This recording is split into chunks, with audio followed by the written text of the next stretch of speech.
Selamat pagi anak-anak, senang rasanya kita bertemu kembali pada pagi hari ini. Ya, pada pagi hari ini kita melanjutkan pembelajaran kita tentang relasi antara kelompok dan keharmonisan sosial. Ya, pada minggu yang lalu kita sudah belajar tentang perbedaan dan kesetaraan, kan begitu. Pada hari ini kita akan belajar tentang keharmonisan. Ya, kita lihat dulu apa pengertian relasi. Relasi itu adalah hasil dari interaksi hubungan yang saling mempengaruhi. Jadi relasi itu artinya seperti ini, tumpang tindih dia. Jadi ada keterkaitan antara di satu saling mempengaruhi antara individu dengan individu atau antara individu dengan kelompok. Di sana kita dampak juga bagaimana upaya melakukan dan mencari hubungan antar individu dan kelompok.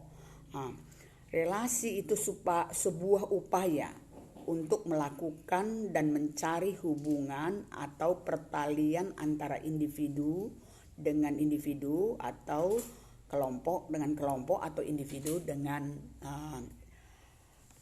kelompok, itu dia. Iya, kita melihat apa itu pengertian harmoni sosial. Jadi kalau dikatakan harmoni itu adalah suatu kondisi di mana individu sejalan dan serasi dengan tujuan masyarakatnya. Jadi kita melihat di sana kalau dikatakan harmonis itu adalah hubungan yang sejalan. Misalnya kita melihat dalam upacara kalau HUT RI, ya, di sana ada diadakan perlombaan, kan.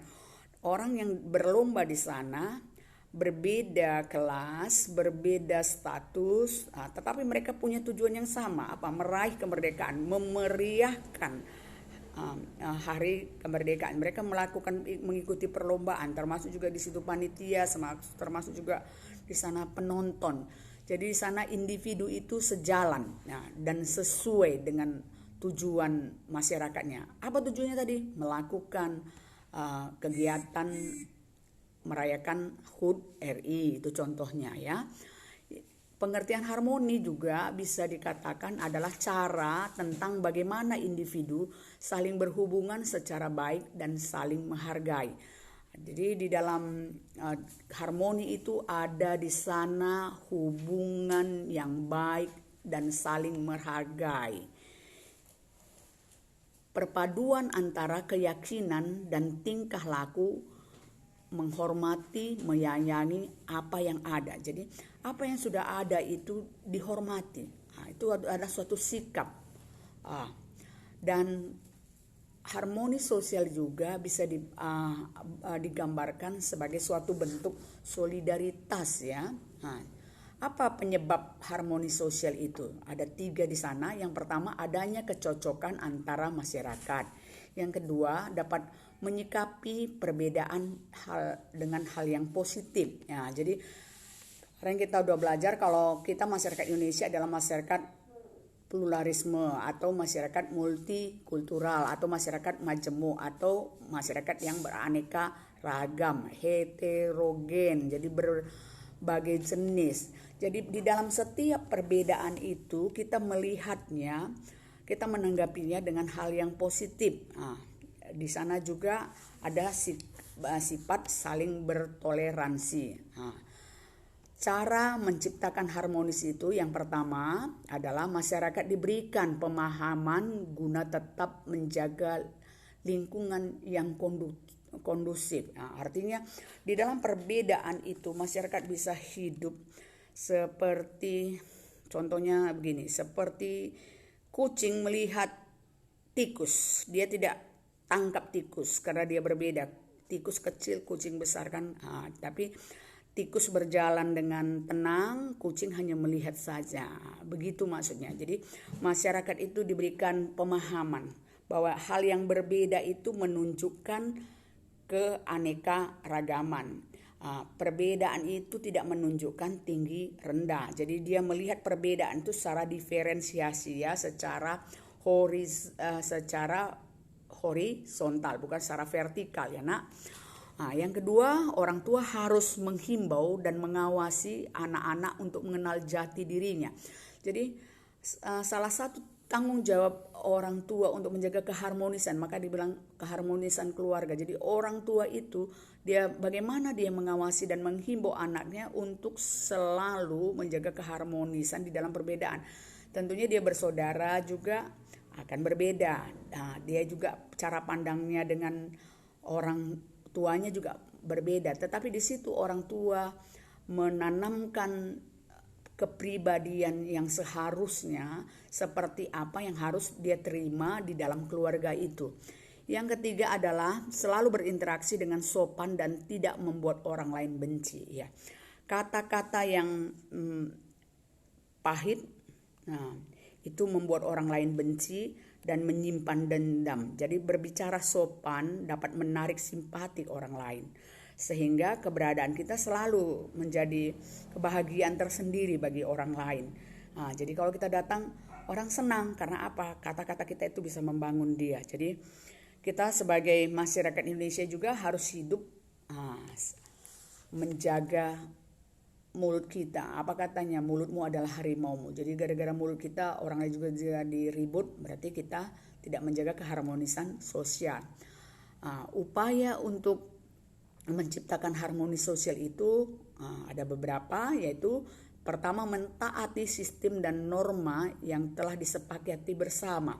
Jadi kita di dalam hidup di masyarakat itu ada nilai, norma dan budaya yang harus kita patuhi.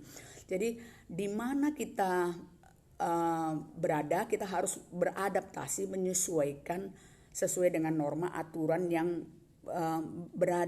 yang ada di situ. Jadi konsep toleransi dan saling menghargai, saling menghormati dan menyadari tentang adanya suatu perbedaan.